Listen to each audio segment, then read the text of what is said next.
तुम सास हो, नौकरानी नहीं। शाम के 6 बजे शिवानी दफ्तर से थकी हारी घर में प्रवेश करती है। जूते उतार शेल्फ पर रखते ही, मम्मी जी, एक कप अदरक वाली चाय प्लीज़, आज बहुत थक गई। पूरे दिन प्रेजेंटेशन के कारण बॉस के सामने खड़े खड़े मेरी तो कमर ही अकड़ गई। अभी लाई बेटा जी, इतना बोल मुस्कुराती हुई सास भावना की रसोई में गई और फटाफट 3 कप चाय बनाकर ले आई। एक कप बहू के लिए, दूजा अपने लिए और तीसरा सोफे पर मुंह फुलाकर बैठी हुई अपनी ननद के लिए, जो कुछ दिनों पहले ही दूसरे शहर से यहाँ घूमने आई थी। धत तेरी की, मम्मी जी, मैं तो भूल गई कि मैं आज आपके लिए लच्छू हलवाई के यहाँ से समोसे खरीदे थे। गाड़ी में पड़े हैं और अभी लेकर आई। तब तक आप लोग चाय मत पीना, मैं बस यूँ गई यूँ आई। शिवानी के कमरे से जाते ही, भाभी तुम नहीं सुधरोगी।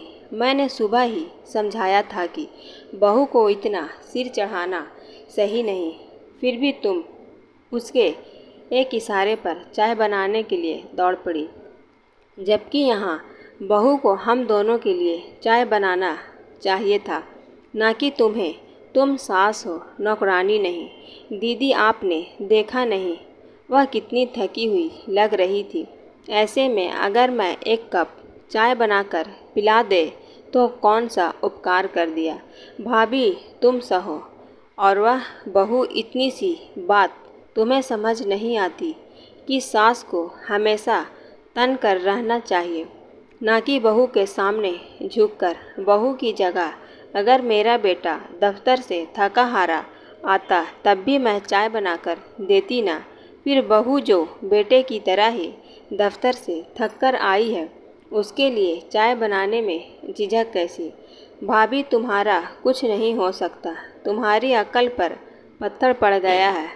तुम समझकर भी नहीं समझना चाहती।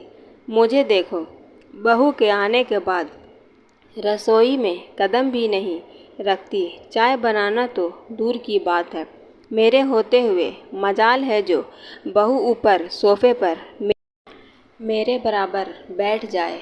बहू पर लगाम कसनी पड़ती है, नहीं तो तुम्हारी बहू की तरह बेलगाम घोड़ी बन जाएगी। वैसे मुझे क्या, बहू तेरी तू समझ। बहुत देर से भावना अपने से बड़े ननद की बात सुनते सुनते परेशान होकर बोली, दीदी मुझ में और आप में बस नज़रिए का फ़र्क है। आप बहू को अपने हिसाब से चलाना चाहती हैं और मैं इस रास्ते में हिसाब किताब नहीं समझता। मैं तो बस ज़माने के साथ चलते हुए कम काई बहू के साथ सामंजस्य बिठाना चाहती हूँ।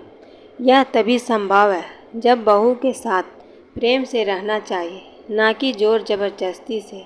दीदी आज आपकी सेहत साथ दे रही, दिमाग काम कर रहा, लेकिन हमेशा तो ऐसा नहीं होगा।